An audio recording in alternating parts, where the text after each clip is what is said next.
that was kind of the genesis of this idea. Could I break through these barriers by actually writing about my neighbors from inside their own homes? About half the people that I approached said yes, they'd work with me. And then, a number of those, eventually, I did kind of pop the question, could I stay over and write about, a full 24 hours of your life from inside your own home?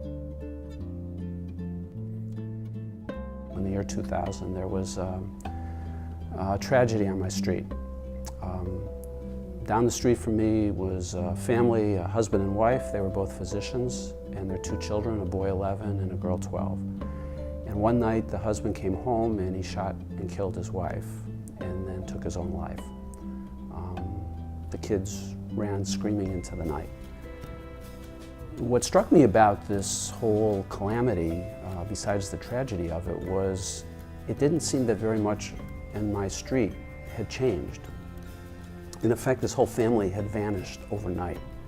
I didn't know this family well, and then in asking around, I found that very few people on the street knew them well. In fact, people didn't seem to know each other beyond a superficial level.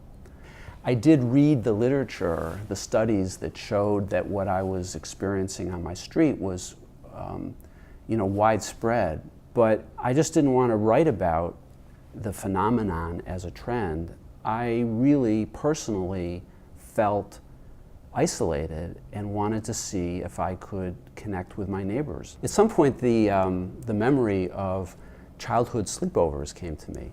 I remembered that experience as a kid of staying over at a friend's house, and the part I liked the most was not actually the sleeping over, but it was the waking up the next morning and coming down to breakfast. Because suddenly, those other strangers in that house, like my friend's mom or my friend's older sister, suddenly would become real people. And then the next time I'd go visit my friend at that house, they didn't feel like strangers.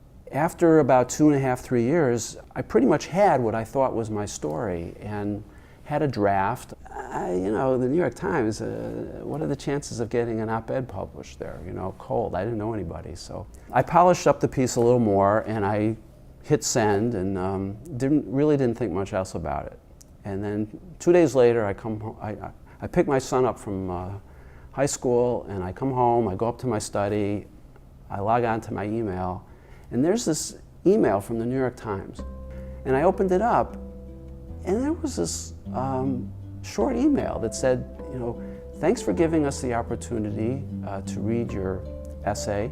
Actually, we'd be delighted to publish it. And then about a week later, the piece appears. It was just a very emotional experience for me after all these years of working on the subject to see that, not only had the Times editors seen something universal in it, but in fact, it was being borne out in these readers' comments that were coming in from all over. I felt all of a sudden there was this huge neighborhood of people around the world who were responding to the very same thing that I had been struggling to write about.